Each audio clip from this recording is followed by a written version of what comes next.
Hello everyone, good morning সবাইকে। গৌরব রূপা ব্লগে নতুন একটি ভিডিওর সঙ্গে তোমাদের অনেক স্বাগত, অনেক ভালোবাসা।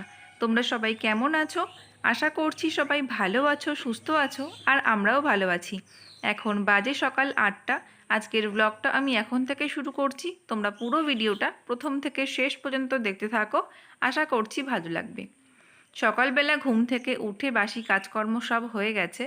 বাসি কাপড়টা ছেড়ে রান্না বসিয়েছি। তো রান্নাঘরে গিয়ে দেখি একটাও কাঁচা লঙ্কা নেই। তারপর চলে এলাম বাগানে। দেখো লঙ্কা গাছগুলো কীরকম হয়েছে। এই কদিনে যে এরকম হবে কখনোই ভাবিনি। তোমাদের সঙ্গে সবটা শেয়ার করব। তোমরা প্লিজ প্লিজ পুরো ভিডিওটা স্কিপ না করে কন্টিনিউ করো।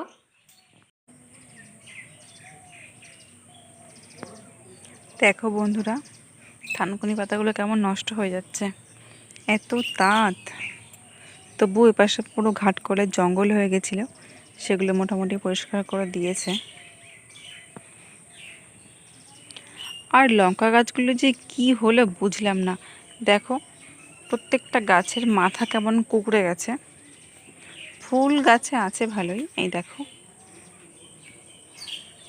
ফুল কিন্তু ভালোই আছে, কিন্তু প্রত্যেকটা গাছ মানে বেশিরভাগ গাছই কুঁকড়ে গেছে, এই দেখো। যার জন্য লঙ্কাও সেরকম গাছে নেই, আছে আগের মতো সেরকম নেই। এই গাছটা দেখছি কুকড়ায়নি, ভালো আছে, প্রচুর লঙ্কা ধরে আছে। দেখো ঠিকঠাক আমি তোমাদেরকে দেখাতে পাচ্ছি না, যেহেতু পাতাও সবুজ লঙ্কাও সবুজ না, ফোকাস নিচ্ছে না। এই দেখো লঙ্কাগুলো দেখতে কিন্তু খুব সুন্দর, আর ঝালও খুব ভালো, হেভি ঝাল। এ পাশের গাছগুলো এখনো ধরেই নি।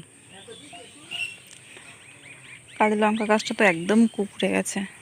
দেখো ফুল এসেছে, লঙ্কা কবে হবে জানি না। মাঝে একটা টাইমে এত সুন্দর গাছগুলো জোর দিয়েছিল, লঙ্কা যদি ঠিকঠাক হতো না আমরা খেয়ে পারতাম না।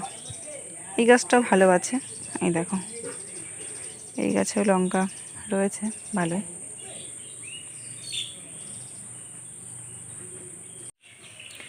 দেখো বন্ধুরা, লঙ্কা বাগানটার কি অবস্থা। এদিকে আসলেই তো আমার মনটা খারাপ হয়ে যাচ্ছে। কি সুন্দর ছিল লঙ্কা গাছগুলো, প্রত্যেকটা গাছে লঙ্কা এসেছিল, আর এত সুন্দর গাছগুলো সব মাথা কুঁকড়ে গেছে। দেখো ফুল কিন্তু প্রচুর আছে, কিন্তু প্রত্যেকটা গাছে মাথা কুঁকড়ে গেছে। এখানে প্রায় 25-30টা লঙ্কা গাছ আছে, তার মধ্যে হয়তো 8-10টা মতো ভালো আছে, সেইগুলোতে প্রচুর লঙ্কা হয়েছে, কিন্তু এইগুলো দেখো সব কুঁকড়ে গেছে। এত দামের লঙ্কা, এখন তো লঙ্কা 150 টাকা কিলো। এত দামের লঙ্কা যদি সব গাছে হতো আমাকে খেয়ে পারতাম, আর বিক্রিও করা যেত। আর বিক্রি করার থেকে বড় কথা, নিজেদের খাওয়াটা তো চলতো। আমাদের এমনিতেই লঙ্কা বেশি লাগে, প্রত্যেক দিন আমাদের 150 গ্রাম 100-র উপরে লঙ্কা লেগে যায়, জানো তো। আমরা একটু ঝালটা বেশি খাই। তো এই হলো লঙ্কা গাছের অবস্থা। এই গাছটা ভালো আছে, ওদিকে আরও কয়েকটা ভালো আছে, জানি না ওষুধ দিলে ঠিক হবে কি না। বাবা তো এখনও সব পারেও না, দেখি তোমার দাদাভাই বাড়ি আসলে বলতে হবে যে ওষুধ দেওয়ার কথা। এই দেখো কত সুন্দর একটা কালো লঙ্কা গাছ, সব কুঁকড়ে গেছে। এই পাশের অল্প কটা ভালো আছে, বাদ বাকি এই দেখো এগুলো সব কুঁকড়ে গেছে। তোমাদেরকে আগের বার দেখিয়েছিলাম না কত লঙ্কা ধরেছিল, দেখো সব কুঁকড়ে গেছে। এই হলো আমার বাগানের অবস্থা। ভাবিনি যে এরকম হবে এই কদিনের মধ্যে। প্রথম প্রথম তো গাছগুলো বাড়ছিলই না। যখন আমি বিয়ে হয়ে প্রথম আসলাম তখন দেখলাম যে ছোট ছোট গাছ, মানে আমি আসার আগেই গাছগুলো লাগানো হয়েছিল। তারপর আস্তে আস্তে বেশ বড় হয়েছিল, লঙ্কাও এসেছিল ভালোই। তারপর তো নষ্ট হয়ে গেল। এখন জানি না ওষুধ দিলে ঠিক হবে কি না, দেখা যাক কী হয়। তো এখন আমি কতগুলো লঙ্কা ছিঁড়ে নেব, বাড়িতে কাঁচা লঙ্কা শেষ হয়ে গেছে। আর ভাতে সিদ্ধ মাখতে গেলে না একটু বাড়ির লঙ্কা হলে ভালো হয়, কেনা লঙ্কা কীরকম হয়ে যায়, শুকিয়ে যায়। তো বাড়ির টাটকা লঙ্কা হবে, তবেই তো মচমচ করে ভাঙবো আর খাবো না। ঝাল খেতে আমি খুব ভালোবাসি। আমাদের বাড়িতে ঝাল খেয়ে আমার সঙ্গে কেউ পারে না, এমনকি এই বাড়িতেও আমার সঙ্গে ঝাল খেয়ে কেউ পারে না। আর তোমার দাদা ভাই, ও তো লঙ্কা খেতেই পারে না।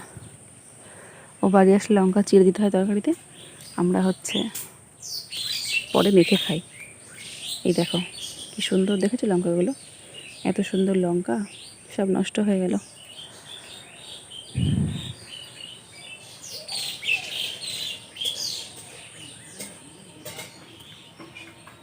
তো চলো এখন এ কটাই থাক, শুধুমাত্র ভাতে সিদ্ধ মাখবো, পরের বার যখন লাগবে তখন নিয়ে যাব, বাড়িতেই তো গাছ, কোনো অসুবিধা নেই।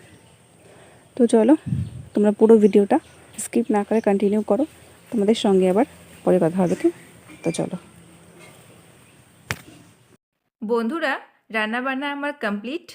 আমি আমার জন্য ভাতটা বেড়েও নিয়েছি। এখানে রয়েছে ডাঁটা দিয়ে ডাল, ডিম ভাজা, পটল ভাজা আর এক পিস লেবু। এই গরমের মধ্যে এটা কিন্তু একটা আদর্শ খাবার, কি তাই তো? তো চলো খাওয়া দাওয়াটা করে নিই। তো সকালের খাওয়া দাওয়াটা কমপ্লিট করে স্নান করে আমি পুজোও দিয়ে নিয়েছি। আজকে অনেক ফুল তুলেছিলাম। দেখো ঠাকুরের সিংহাসনটা কত সুন্দর লাগছে না? ঠাকুরের জায়গাটা আমি সবসময় সাজিয়ে গুছিয়ে পরিপাটি করে রাখতেই বেশি পছন্দ করি। তো তোমাদের কীরকম লাগছে কমেন্টে জানিও। এই দেখো বন্ধুরা, পুরো এক গামলা পেয়ারা পারলাম। একসঙ্গে সব পেয়ারাগুলো পেকে যাচ্ছে, কদিনের মধ্যে সব শেষ হয়ে যাবে, পেকে পেকে নিচে সব পড়ে যাচ্ছে। তো আজকেরগুলো বেশ ভালো, সবগুলোই ডাসা, একটাও পেকে গলে যায়নি। তো চলো আবার পরে কথা হবে। দুধটা জাল দেওয়ার পর উনুনে বেশ কিছুক্ষণ বসিয়ে রেখেছিলাম। দেখো কত সুন্দর মোটা করে সর পড়েছে, পুরো হলুদ, আর উপর দিয়ে ঘি ভাসছে। রাত্রেবেলা বানিয়েছি রুটি, আর সাথে দুধ রয়েছে।